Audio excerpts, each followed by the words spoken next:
मैं नालंदा विश्वविद्यालय बोल रहा हूं। आज मैं आपको मेरा ऐसा गौरवशाली इतिहास बताने वाला हूं जिसके बारे में आज की पीढ़ी कम ही जानती है। हां, मैं वही विश्वविद्यालय हूं जो एशिया की सबसे बड़ी यूनिवर्सिटी हुआ करता था। लेकिन एक नरभक्षी, पागल, राक्षस, क्रूर और सन की तुर्की शासक बख्तियार खिलजी ने मुझे और मेरे पुस्तक भंडार को जलाकर राख कर दिया था। महीनों तक मैं जलता रहा, किसी ने मेरी सुध नहीं ली। मैं सबसे पहले मुझे जलाने वाले के बारे में बताऊंगा, उसके बाद मेरी खोज कैसे हुई, उसके बाद मैं अपनी बनावट बताऊंगा, उसके बाद मैं आपको मेरी अलग अलग विशेषताओं से अवगत कराऊंगा, और सबसे पहले मैं नालंदा को क्यों तहस नहस किया गया वो बताता हूं। मेरी कहानी सुनोगे तो भारत के लाडलों, तो आपकी आंखें भी भीग जाएंगी। क्रंदन भरी आंखें और रुंधे हुए गले के साथ मैं आज सुनाता हूं मेरी कहानी। मेरे प्रांगण में 10,000 से ज्यादा विद्यार्थी पढ़ा करते थे और उनको पढ़ाने के लिए 1600 से अधिक पंडित आचार्य हमेशा मौजूद थे। एक समय की बात है, बख्तियार खिलजी नाम के क्रूर लुटेरे और मूर्ति पूजकों के विरोध की तबीयत खराब हो गई। किसी गंभीर बीमारी ने उसे जकड़ लिया था। उसने अपने नीम हकीमों से बहुत इलाज करवा लिया, लेकिन उसकी तबीयत ठीक नहीं हुई। उस समय एक यात्री मेरे प्रांगण में घूमते हुए सभी विषय पर पढ़ने वाले आचार्यों से भेंट करते हुए मोहम्मद बख्तियार खिलजी के राज्य में जा पहुंचा। वहां उसे पता चला कि वो अभी बीमार है तो मिल नहीं सकता। उस यात्री के विशेष आग्रह पर बख्तियार खिलजी मिलने के लिए तैयार हुआ। यात्री ने मिलते ही बख्तियार खिलजी को सलाह दी कि विश्व प्रसिद्ध नालंदा विश्वविद्यालय में मेडिसिन विभाग के प्रमुख पंडित राहुल श्री बद्र जी आपका इलाज करके आपको ठीक कर सकते हैं। फिर क्या था, पंडित राहुल श्री बद्र जी से इलाज की इच्छा प्रकट की, लेकिन बख्तियार खिलजी ने एक शर्त रखी थी कि मैं किसी भी प्रकार की भारतीय पद्धति से बनाई गई दवा नहीं खाएगा, क्योंकि ये काफिरों के द्वारा बनाई गई है। फिर कुछ समय के बाद राहुल जी श्री बद्र ने कुरान की प्रति लेकर खिलजी के पास गए और ये सलाह दी कि प्रतिदिन कुरान की प्रतियां आप पढ़ेंगे तो आप ठीक हो जाओगे, ये मेरा दावा है। उसके कुछ दिनों तक खिलजी ने कुरान की प्रतियां दिन में कई बार पढ़ी और उसने महसूस किया कि उसके स्वास्थ्य अब ठीक होने लगा है। उसके बाद उसने पता लगाया कि मैं ठीक कैसे हो गया, तो उसे पता चला कि पंडित राहुल श्री बद्र जी ने कुरान की प्रतियों पर दवाई का लेप लगा दिया था। जिनको पता था कुरान पढ़ने वाले खिलजी हमेशा पन्ने पलटते समय हाथ पर थूक लगाता है, इस माध्यम से शरीर में दवा का असर हुआ और वो ठीक हो गया। उसी के तुरंत बाद खिलजी को यह बात सहन नहीं हुई कि मेरे नीम हकीमों से मैं ठीक नहीं हुआ, परंतु काफिर की दवाई ने मुझे ठीक कर दिया। मेरे हकीमों से ज्यादा ज्ञान उन आचार्यों और पंडितों में है। मन ही मन में मेरे प्रति उसके मन में द्वेष पैदा हो गया। मैं नालंदा विश्वविद्यालय पूर्ण रूप से शांति का संदेश देने वाले भगवान बौद्ध से प्रेरित था। जगह जगह पर भगवान बुद्ध की प्रतिमाएं और स्तूप बनाए गए थे। हर आचार्य, पंडित, हर विषय में परिपूर्ण बड़े बड़े ज्ञानी और बड़े विद्यार्थी सभी भगवान बुद्ध के सामने नतमस्तक होकर शिक्षा ग्रहण करते थे। ये बात खिलजी को सहन नहीं हुई, क्योंकि वो एक मूर्ति भंजक था। मूर्ति पूजकों को मारना वो अपना धर्म समझता था और एक मूर्ति पूजक द्वारा इसका इलाज करके ठीक करना उसे अपने धर्म की तौहीन नजर आई। फिर अचानक एक दिन मैंने असंख्य घोड़ों के पैरों की टाप सुनी, कंपन को अपनी ओर आते महसूस किया। लेकिन मैं तो शांति और शिक्षा के लिए विश्व में विख्यात था, मुझे किस बात का डर था। खिलजी और उसके घुड़सवारों ने मेरे सभी दरवाजों को बाहर से बंद किया और एक टोली अंदर घुस गई। उसके बाद मैंने जो क्रूर खेल देखा, मेरे प्रांगण में जो शब्दों में बयान नहीं कर सकता, कहना बड़ा आसान है। लेकिन जो मैंने अपने आचार्य, पंडित और विश्व के अलग अलग कोने से आए विद्यार्थियों का टपकता खून देखा, मैंने अपनी नंगी आंखों से देखा, उसको बताना कठिन है।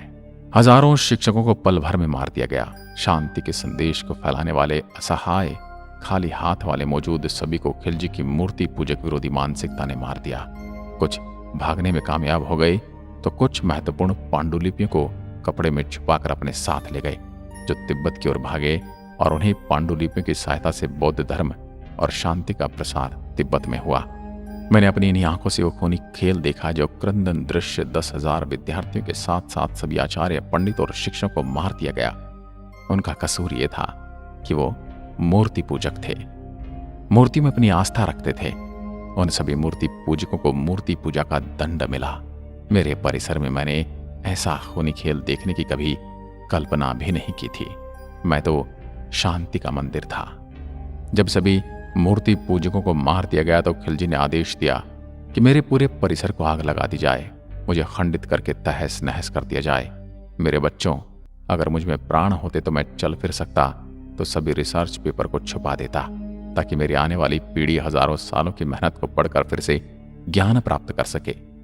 लेकिन मैं ये कर न सका। मुझे सबसे अधिक पीड़ा उस समय हुई जब मेरे परिसर में मौजूद पुस्तकालय में आग लगा दी गई। मेरे बच्चों, उस पुस्तकालय में भारत का भविष्य था। धू धू कर जलते हुए मेरे परिसर में मौजूद तीनों पुस्तकालय की इमारत देखकर मैं खुद को रोक न सका और जोर जोर से चिल्लाकर रोने लगा। लेकिन मेरी कोई सुनने वाला न था। वहां पर सब मूर्ति पूजकों के विनाश करने वाले ही मौजूद थे। मुझे और मेरे परिसर को भी मूर्ति पूजकों के साथ मूर्ति को सहेज कर रखने का दंड मिला। मैं पूरी तरह धू धू कर जलता रहा और मैंने आंखें बंद कर ली। पूरे 6 महीने तक मेरी विश्वविख्यात पुस्तकालय में आग जलती रही और भारत का भविष्य जलते हुए मैंने उसके ताप को महसूस किया।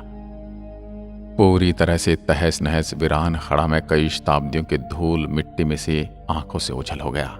मेरा खंडहर रूप देह जो बचा था वो धूल और मिट्टी के नीचे दब गया और अंदर ही अंदर अपने वजूद को मिटते हुए अंधकार में दिन बीतने लगे। फिर एक दिन ऐसा आया जब मेरी खोज करने वाले एक अंग्रेज अफसर को 19वीं सदी में एक चाइनीज यात्री की डायरी मिली, जिसमें उस यात्री ने मेरे बारे में कुछ लिखा था।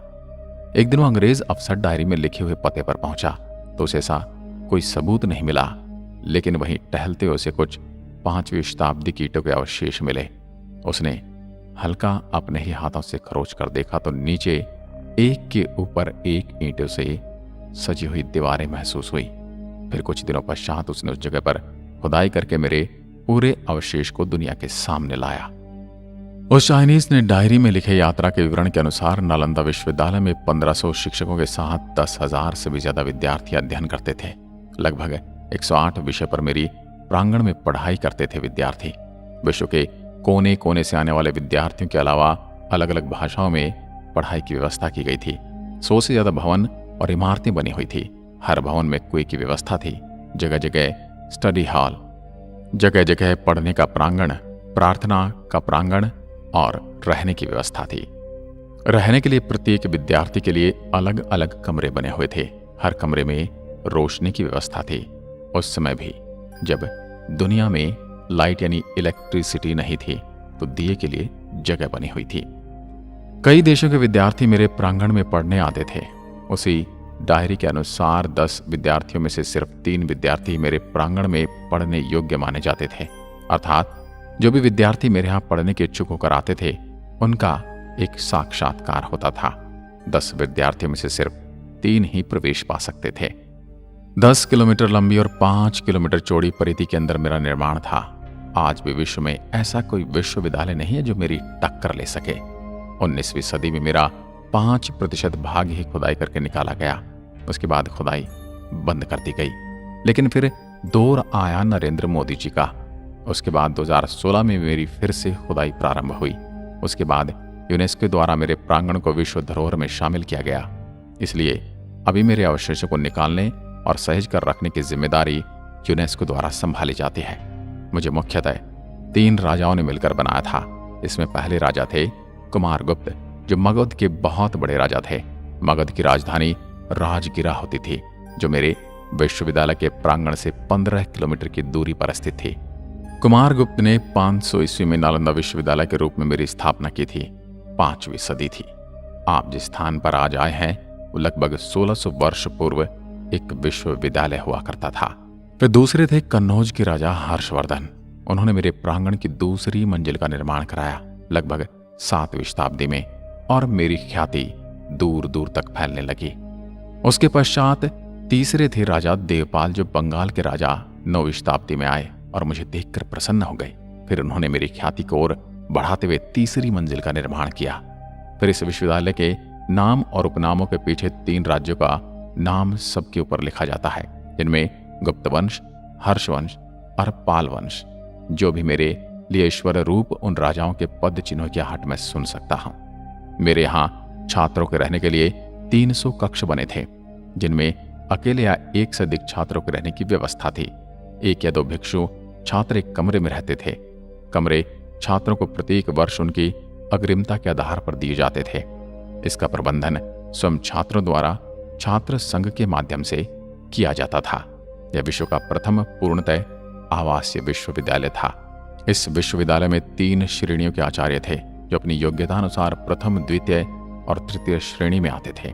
नालंदा के प्रसिद्ध आचार्यों में शीलभद्र, धर्मपाल, चंद्रपाल, गुणमती और स्थिरमती प्रमुख थे।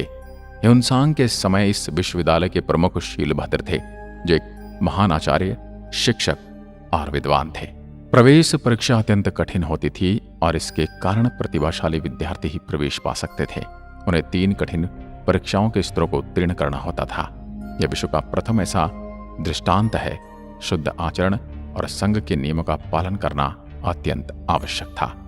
यह महायान के प्रवर्तक नागार्जुन, वसुबंधु, असंग तथा धर्म कीर्ति की रचनाओं का सविस्तार अध्ययन होता था। वेद, वेदांत और सांख्य भी पढ़ाए जाते थे। व्याकरण, दर्शन, शल्य विद्या, ज्योतिष, योग शास्त्र तथा चिकित्सा शास्त्र भी पाठ्यक्रम के अंतर्गत थे। मेरी यानी नालंदा की खुदाई में मिले अनेक कांसे की मूर्ति के आधार पर कुछ विद्वानों का मत है कि कदाचित धातु की मूर्तियां बनाने का विज्ञान का भी अध्ययन होता था। यह खगोल शास्त्र अध्ययन के लिए एक विशेष विभाग था। छात्रों को किसी प्रकार की आर्थिक चिंता न थी। उनके लिए शिक्षा, भोजन, वस्त्र, औषधि और उपचार सभी निःशुल्क थे। राज्य की ओर से विश्वविद्यालय को 200 गांव दान में मिले थे, जिनसे प्राप्त आय और अनाज से उनका खर्च चलता था। विश्वविद्यालय परिसर के विपरीत दिशा में एक छोटा सा पुरातात्विक संग्रहालय बना है। इस संग्रहालय में खुदाई से प्राप्त अवशेषों को रखा गया है। उसमें भगवान बुद्ध की विभिन्न प्रकार की मूर्तियों का अच्छा संग्रह है। इनके साथ ही बुद्ध की टेराकोटा मूर्ति और प्रथम शताब्दी की 2 मर्तबान भी इस संग्रहालय में रखे हुए हैं। इसके अलावा इस संग्रहालय में तांबे की प्लेट, पत्थर पर खुदे अभिलेख, सिक्के, बर्तन तथा 12वीं सदी के चावल के जले हुए दाने रखे हुए हैं। बड़गांव नालंदा का निकटतम गांव है। यहाँ पर एक सरोवर और प्राचीन सूर्य मंदिर है। यह स्थान छठ के लिए विशेष प्रसिद्ध है। नालंदा से थोड़ी दूर पर सिलाव स्थित है, जो स्वादिष्ट मिठाई खाजा के लिए प्रसिद्ध है। इनके पास ही है राजगृह। मेरे प्रांगण में मौजूद पुस्तकालय पूरे 9 मंजिल बड़ा था, जिसको कुछ इस्लामिक आक्रमणकारियों ने जला दिया। और मेरे पुस्तकालय में 3 इमारतें हुआ करती थी। उनके नाम हुआ करते थे रत्नादि, रत्न सागर और रत्नी रजक। 12 शताब्दी में जब खिलजी की क्रूर और मूर्ति भंजक विरोधी मानसिकता ने मुझे तहस नहस कर दिया, मेरी विश्व प्रसिद्ध पुस्तकालय में आग लगा दी और मुझे 6 महीने तक धू धू कर जला दिया। मेरे देशवासियों, आपने उस लाइब्रेरी में क्या खोया वो आप अभी नहीं समझ सकते। हजारों वर्षों के शोध, लाखों पांडुलिपि, हजारों करोड़ों शोध के पेपर धू धू कर जल गए। 6 महीने इसलिए लग गए क्योंकि उस समय पेपर नहीं हुआ करते थे। अधिकांश पांडुलिपि और रिसर्च के डॉक्यूमेंट ताम्र पत्रों पर उकेरे जाते थे। पूरा पुस्तकालय के प्रांगण का नाम धर्मगंज हुआ करता था। मेरे यहाँ आने के लिए आपको हवाई मार्ग और सड़क मार्ग अथवा रेल मार्ग से यात्रा करनी पड़ेगी। हवाई मार्ग के लिए निकटतम एयरपोर्ट यहाँ से 89 किलोमीटर दूर निकटतम हवाई अड्डा पटना का जयप्रकाश नारायण हवाई अड्डा है। रेल मार्ग के लिए नालंदा में भी रेलवे स्टेशन है, किंतु यहाँ का प्रमुख रेलवे स्टेशन राजगीर है। राजगीर जाने वाली सभी ट्रेन नालंदा होकर जाती हैं। सड़क मार्ग, नालंदा सड़क मार्ग द्वारा कई निकटवर्ती शहरों से जुड़ा है। अगर आप राजगीर से आते हैं तो 89 किलोमीटर दूर पड़ता हूँ। वहीं आप गया से आते हैं तो 89 किलोमीटर दूर स्थित हूँ, लेकिन बोध गया से आते हैं तो मैं 110 किलोमीटर की दूरी पर हूँ। मैं नालंदा विश्वविद्यालय आपको आमंत्रित करता हूँ। तो महानुभावों, मेरे बारे में आपके दिमाग में कुछ तो प्रतिक्रिया जरूर आई होगी। वो मुझे कमेंट सेक्शन में लिखकर बताइए, ताकि मुझे पता चल सके कि आप मेरे बारे में क्या सोचते हैं। मिलता हूं एक और पटकथा के साथ। तब तक के लिए नमस्कार। जय हिंद, जय भारत।